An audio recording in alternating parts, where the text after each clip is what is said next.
So yeah, that was fun. But for most of the week, I've been playing Mario Sunshine. Just a little bit behind Dennis. Dennis posted that he'd beat Bowser and he'd finished the game with 60 stars or shines. Yeah, 59. 59, 60 just shines. under 60, yeah. Which I thought was 70 was the minimum, but I guess it's not. I'm on 53 shines now. And I've been really enjoying it. Like, I really, really like this game, Mario Sunshine. I think Mario controls a lot better than in Mario 64, which is not really surprising, to be honest. I think I said it last week, but the island theme I really like in this game. Rather than having like the huge amount of variety like Mario 64 with the sand world, the lava world, the snow world, I do think it sticks well to the theme, and I love the fact that in whichever level you're in, you can still see, like, from the plaza, you can see the park, you can see the harbour, you know. And I did, what's it called, the village for the first time last night. I went into the village for the first time last night, and you can see everything. You know, you can see the plaza, you can see the harbour. So I think that was something quite unique and quite cool on the GameCube. That no game had really done that before, I think, where you could just sort of see all the other levels from so far away. Controls are really, really good.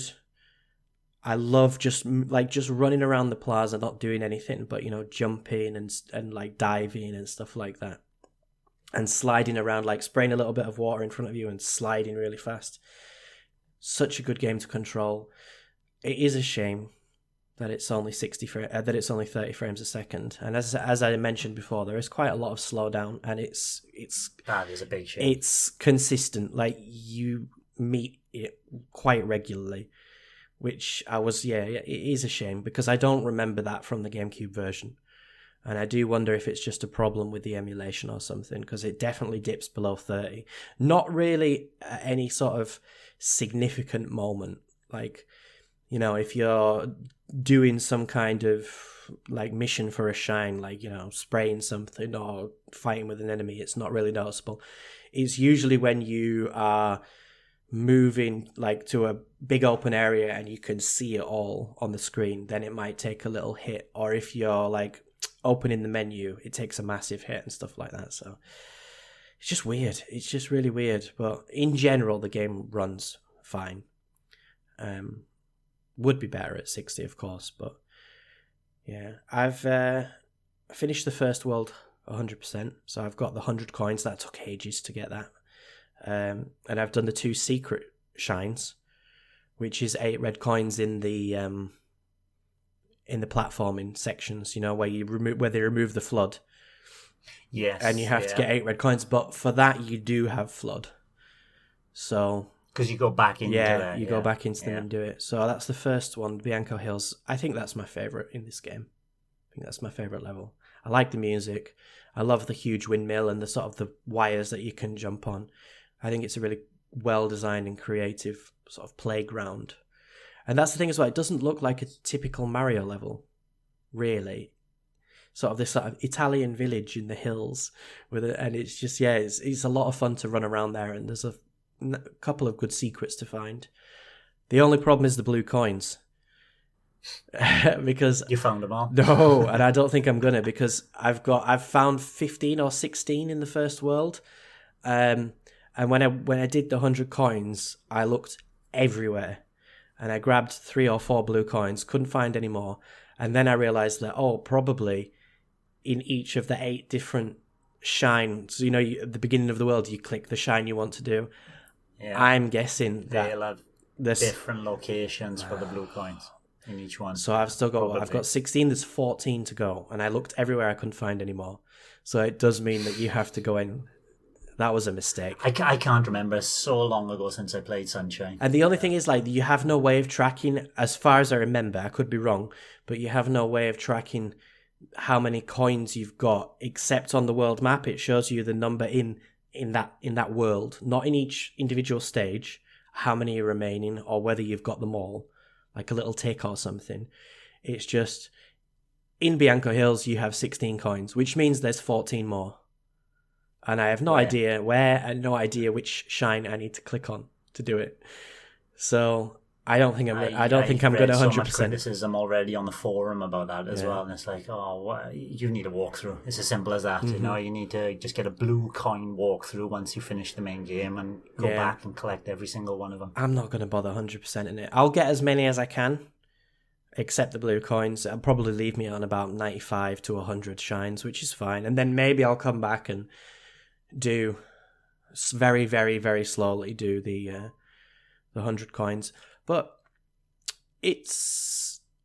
I'm enjoying it. Like, I'm really, really enjoying it. I really like the level design. I remember on the GameCube thinking, these levels are quite small. They're not that interesting. But having played Mario 64 so recently, they are significantly bigger than Mario 64, actually, these levels. Obviously not on the same level as Odyssey, obviously. But it's still decent enough. The only thing that I don't really like, or that I've been kind of maybe surprised is the right word, because it has been a good 18 years since I played this game, that some of the shines you have to get are ridiculously easy. And I do think it's a product of the game being rushed. Like, in every world, the 7th shine is defeats Shadow Mario. And all you do is run behind him for about 10 seconds, spraying him, and that's it. Like, it takes 10 to 15 seconds. If he gets away from you a little bit, it takes a bit longer, but it's not difficult whatsoever. And it just feels a little bit cheap in that way. That here we go again, Shadow Mario, the 7th shine, of course. And in the park, especially the theme park level, it kind of pushes you in the direction that you need to go. So a couple of the shines are only done on the beach. Like, you have to defeat like a Bullet Bill shooting guy, and you can't even go in the theme park. Like, it's blocked off, and it's just a little bit like, well, the exploration's a little bit lacking in that sense. It's very easy to figure out what you need to do because the game literally pushes you, gates you. Yeah. Which I hadn't really remembered. And I mean, just adding everything together, the 8 red coins are usually very simple as well. They're always in sort of one specific area. Like on the beach, I think Gelato Beach, they're all in the coral reef. So there's no need to explore to find everything. Just go to the coral reef, swim around for a couple of minutes. Oh, you got your shine, well done. And I'm seeing it now, especially with the blue coins as well. You can really see how rushed the game was. Unfortunately, I think that's the most disappointing thing overall. But as a game, how it plays and how much fun it is, I do think it's better than Mario 64.